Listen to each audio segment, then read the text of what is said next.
തിരുവല്ല നിയമസഭാ മണ്ഡലത്തിലെ ടൂറിസത്തിന് മുൻപന്തിയിൽ നിൽക്കാൻ പറ്റുന്ന ഒരു പ്രദേശത്താണ് ഞാൻ നിൽക്കുന്നത്.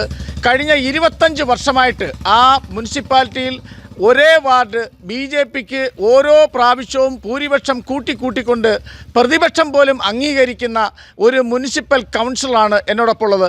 എന്താണ് ഈ പ്രദേശത്തിൻ്റെ പ്രത്യേകതയും എന്താണ് ഈ സംഭവിച്ചിരിക്കുന്നതെന്നും അദ്ദേഹത്തിനോട് തന്നെ ചോദിക്കാം. എന്താണ് ഈ സ്ഥലത്തിനെ കുറിച്ച് അറിയപ്പെടുന്നത്? തിരുവല്ല നഗരസഭയിലെ ഏറ്റവും പ്രാധാന്യമുള്ള ഗതകാല സ്മരണകളെ ഉയർത്തുന്ന രാമപുരം മാർക്കറ്റ്, മഹാരാജാവിൻ്റെ കാലത്ത് തന്നെ തുടങ്ങിയ ഈ മാർക്കറ്റിലേക്ക് നമ്മുടെ മധ്യ കിഴക്കൻ പ്രദേശങ്ങളിൽ നിന്നും സാധന സാമഗ്രികൾ വാണിജ്യ വ്യവസായത്തിന് മുൻതൂക്കം കൊടുത്തുകൊണ്ട് എല്ലാ സാധനങ്ങളും കെട്ടുവള്ളത്തിൽ ഈ ചന്തക്കടവിലെ പോയിന്റിൽ നിന്നും ആലപ്പുഴയിലേക്കും മറ്റ് വ്യവസായ നഗരങ്ങളിലേക്കും കൊച്ചിയിലേക്കും പോയിക്കൊണ്ടിരുന്ന ഒരു സ്ഥലമാണ് ചന്തക്കടവ്. ഇന്ന് അതിൻ്റെ അവസ്ഥ അതിശോചനീയമാണ്. കാരണം കെടുകാര്യസ്ഥതയുടെ കേളീരംഗമാണ് ചന്തക്കടവ് പാർക്ക്. സാമൂഹ്യ വിരുദ്ധരുടെ അഴിഞ്ഞാട്ട കേന്ദ്രമാണ്. കഴിഞ്ഞ കാലങ്ങളിലെല്ലാം തന്നെ മാറി ഭരിച്ച ആളുകൾക്ക് യാതൊരു വിധമായ വികസന സാധ്യതകളും കണ്ടെത്താനാകാതെ കുഴഞ്ഞു മറിഞ്ഞു കിടക്കുന്ന ഒരു സ്ഥലമാണ് ചന്തത്തോടിൻ്റെ ഇരുവശവും പോളയും മാലിന്യവും നിറഞ്ഞ് ഒരു തരത്തിലും സഞ്ചാരയോഗ്യമല്ലാത്ത ദുർഗന്ധം വമിക്കുന്ന ഒരു അവസ്ഥയാണുള്ളത്. ഇതിന് പരിഹാരം എന്നുള്ള രീതിയിൽ ഈ പൂട്ടിയിടുക എന്നുള്ളതാണോ ഇതിന് പരിഹാരം? ഇത് കേന്ദ്ര സർക്കാരിൻ്റെ ഒരു വലിയ പദ്ധതിയായ ഒരു ടൂറിസം പ്രൊമോഷൻ്റെ പദ്ധതികൾക്ക് അംഗീകരിച്ചിട്ട് DTPC ഇത് ഏറ്റെടുക്കുകയും പക്ഷേ ഇത് പൈസകളെല്ലാം എഴുതി മാറ്റുന്നതല്ലാതെ ഇത് പ്രയോജനമുണ്ടാക്കുന്നില്ല. കേന്ദ്ര സർക്കാരിൻ്റെ ഒരു വലിയ പദ്ധതിയോടെ വലിയ ഒരു തുക മുടക്കി ഈ അടുത്ത കാലത്ത് വലിയൊരു പുനരുജ്ജീവനം നടത്തി അത് DTPCക്ക് കൈമാറിയ ഒരു സംഭവമാണ് ഈ പുറകിൽ കാണുന്നത്. ഇന്നും അത് അടഞ്ഞു കിടക്കുകയാണ്. താഴിട്ട് പൂട്ടിയ നിലയിൽ യാതൊരു വിധമായ ഉപയോഗങ്ങളുമില്ലാതെ ഒരു മനുഷ്യന് പോലും പ്രയോജനപ്പെടാതെ നഗരസഭയും അനുബന്ധ ആളുകളും അത് ഒരു തരത്തിലും പ്രയോജനപ്പെടുത്തുന്നില്ല എന്നുള്ളതാണ് പരമാർത്ഥം. എന്താണ് ഇതിനെക്കുറിച്ച് പറയാനുള്ളത്? തീർച്ചയായിട്ടും ഇത് മനുഷ്യർക്ക്, പൊതുജനങ്ങൾക്ക് ഉപയോഗപ്രദമായ രീതിയിൽ തുറന്നു കൊടുക്കാനും ഇതിൻ്റെ വികസനത്തിന് വേണ്ടുന്ന പ്രവർത്തനങ്ങൾ മുന്നോട്ട് കൊണ്ടുവരണമെന്നും ഞാനിവിടെ ജനിച്ചു വളർന്ന ആളാണ്. വളരെ പണ്ടോട്ട് ഈ ചന്തത്തോടിനെക്കുറിച്ചൊക്കെ നമ്മൾ കേട്ട് അറിവുണ്ട്.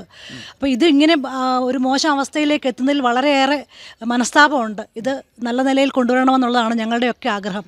ടൂറിസം രംഗത്ത് തിരുവല്ലയിൽ ജനങ്ങൾക്ക് ഈ മണ്ഡലത്തിൽ തന്നെ വരുമാനമുണ്ടാക്കാൻ പറ്റും, അല്ലെങ്കിൽ ഇവിടെ ടൂറിസ്റ്റുകൾക്ക് വരാൻ പറ്റും. ഇത് അത്തരത്തിലൊരു ഭംഗിയുള്ള ഒരു സ്ഥലമാണ്. എന്നിട്ടും ഇത് അത്തരത്തിൽ എത്തിപ്പെടാതെ കഴിഞ്ഞ വർഷങ്ങളിലെല്ലാം LDFൻ്റെ UDFൻ്റെ MLAമാരും MP മാരും ഒക്കെ മത്സരിക്കുന്ന ഈ തിരുവല്ലയിൽ ഇപ്പോൾ പുതിയൊരു മാറ്റമായിട്ട് ശ്രീ അനൂപ് ആൻ്റണിയാണ് ഇവിടെ NDAയുടെ സ്ഥാനാർത്ഥിയായിട്ട് മത്സരിക്കുന്നത്. ഇത്തരം നിരവധി പ്രശ്നങ്ങളാണ് ഈ മണ്ഡലത്തിൻ്റെ വികസനങ്ങളെല്ലാം മന്ദീഭവിച്ച് കിടക്കുകയാണ്. ഇതൊരു ശ്രദ്ധ കേന്ദ്രീകരിക്കാതെ കിടക്കുകയാണ്. പക്ഷേ ഇതിനൊക്കെ ഒരു മാറ്റം ഉണ്ടാക്കാൻ ഈ പ്രദേശവാസികളും ഇവിടുത്തെ ജനങ്ങളുമെല്ലാം ശ്രീ അനൂപ് ആൻ്റണിയുടെ വിജയത്തിന് വേണ്ടി പോരാടിക്കൊണ്ടിരിക്കുകയാണ്. ഇതിനെല്ലാം ഒരു മാറ്റം ഉണ്ടാകുമെന്ന് ശ്രീ അനൂപ് ആൻ്റണി ജയിച്ചു വന്നാൽ ഇത്തരത്തിലൊരു മാറ്റം ഉണ്ടാകുമെന്ന് പ്രതീക്ഷിക്കുന്നുണ്ടോ? തീർച്ചയായിട്ടും പ്രതീക്ഷിക്കുന്നുണ്ട്.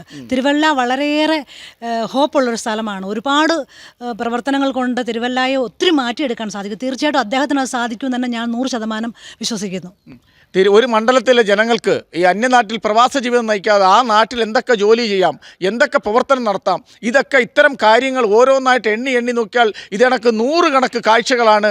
വികസന മുരടിപ്പില്ലാതെ ആര് നിന്നാലും ചിലവർ നിന്നാൽ ജയിക്കുമെന്നുള്ള ആത്മവിശ്വാസത്തിൻ്റെ പുറത്ത് അവർ ജയിക്കുന്നു. 5 കൊല്ലം കഴിയുന്നു, വീണ്ടും അടുത്ത 5 കൊല്ലത്തിലേക്ക് തെരഞ്ഞെടുപ്പിന് വരുന്നു. പക്ഷേ അധികാരികളായ ജനങ്ങളുടെ മുമ്പിൽ വോട്ട് അഭ്യർത്ഥിച്ച് വരുന്ന ഒരു സമയമാണ്. തീർച്ചയായിട്ടും തിരുവല്ല നിയമസഭാ മണ്ഡലത്തിലെ നിരവധി പ്രദേശങ്ങൾ ഇത്തരം കാര്യങ്ങൾ, ഇത്തരം ജനങ്ങൾക്ക് ഉപകാരമാകുന്ന കാര്യങ്ങളെല്ലാം അടച്ചു പൂട്ടിയിട്ടിരിക്കുന്നതിൻ്റെ വക്കിലാണ്.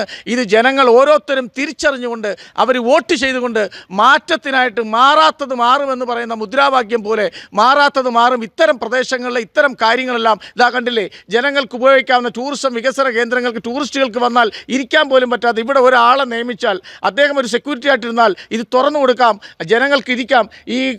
ഇതിനകത്ത് കിടക്കുന്ന കായൽ കിടക്കുന്ന കോള റോഡുകളെല്ലാം പുഴുതു മാറ്റാം, വൃത്തിയാക്കാം. ഇതൊക്കെ ചെയ്ത് ജനങ്ങൾക്ക് ഉപകാരമാകേണ്ട കാര്യങ്ങൾ വികസനത്തിനും വരുമാനത്തിനും മുനിസിപ്പാലിറ്റിക്കും എല്ലാം ഉണ്ടാകുന്ന ഒരു സ്ഥലത്ത് ഇത് പൂട്ടിയിട്ട് ഇങ്ങനെ നശിച്ച് കാട് കയറി വീണ്ടും നശിച്ചു പോകുന്ന കാഴ്ചയാണ് കാണുന്നത്. എന്തായാലും ഇതിനൊരു മാറ്റം തിരുവല്ലയിൽ ഉണ്ടാകും. ജനങ്ങൾ തീരുമാനിച്ചുറപ്പിച്ച് ശ്രീ അനൂപ് ആൻ്റണിയെ പോലുള്ളവർ ജയിച്ചു വന്നാൽ ഇതിന് മാറ്റം ഉണ്ടാകുന്നതാണ്. ഇതിൻ്റെ കൗൺസിൽ ഇവിടെ വർഷങ്ങളായിട്ട് 25 വർഷമായിട്ട് കൗൺസിലായിട്ട് ആ മണ്ഡലം ആ വാർഡ് നോക്കുന്ന അദ്ദേഹവും നമ്മുടെ അതോടൊപ്പം തന്നെ സാമൂഹിക സാംസ്കാരിക രംഗങ്ങളെല്ലാം ഇവിടുത്തെ പല കാര്യങ്ങളിലും മുന്നിട്ട് നിൽക്കുന്ന മാഡവും നമ്മളോട് പറഞ്ഞിരിക്കുന്നത്. കർമ്മ ന്യൂസ്, രാംഭദ്രൻ.